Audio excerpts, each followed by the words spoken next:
बातमी अशी की वैष्णवी हगवणे प्रकरणातील 6 आरोपी निलेश चव्हाण याच्याबाबत पिंपरी चिंचवड पोलिसांकडे अतिशय धक्कादायक माहिती उपलब्ध झाली आहे। निलेश चव्हाण यानं वैष्णवीची सासू लता हगवणे त्याचबरोबर नणंद करिश्मा हगवणे यांचे मोबाईल आपल्या तिजोरीमध्ये लॉक करून ठेवले असल्याची माहिती पोलिसांच्या आत्तापर्यंतच्या चौकशीत उपलब्ध झाली। या दोन्ही मोबाईलमध्ये वैष्णवीच्या संदर्भातील माहिती असण्याची शक्यता आणि त्याचबरोबर वैष्णवीच्या आत्महत्येच्या दिवशी कोणत्या आरोपी एकमेकांच्या संपर्कात होते याची देखील माहिती मिळण्याची शक्यता आहे। निलेश चव्हाणच्या घरी जाऊन पिंपरी चिंचवड पोलीस हे दोन्ही मोबाईल हस्तगत करण्याची शक्यता आहे। या मोबाईलमध्ये मिळालेला डेटा या सगळ्या प्रकरणाची व्याप्ती किती मोठी आहे हे सांगण्यासाठी पुरेशी असल्यामुळे दोन्ही मोबाईल पिंपरी चिंचवड पोलीस जप्त करतील।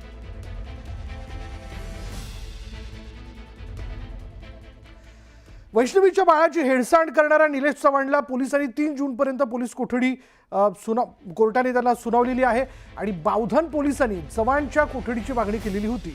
गेल्या काही दिवसांपासून पोलिसांना गुंगारा देणाऱ्या निलेशला नेपाळच्या बॉर्डरवर बेड्या ठोकण्यात आल्या। तिथून विमानाने त्याला पिंपरी चिंचवड पोलीस मध्यरात्री 2:30 वाजता पुणे विमानतळावर घेऊन पोहोचले आणि त्यानंतर पहाटे 4 वाजता बावधन पोलिसांकडे त्याचा ताबा देण्यात आला। दरम्यान आता पोलिसांनी न्यायालयाने कोठडी सुनावल्यानंतर चव्हाणची बावधन पोलीस कसून चौकशी करणार आहेत। त्याचबरोबर त्याला पळून जाण्यासाठी कुणी मदत केली याची देखील पोलीस कसून चौकशी करतील।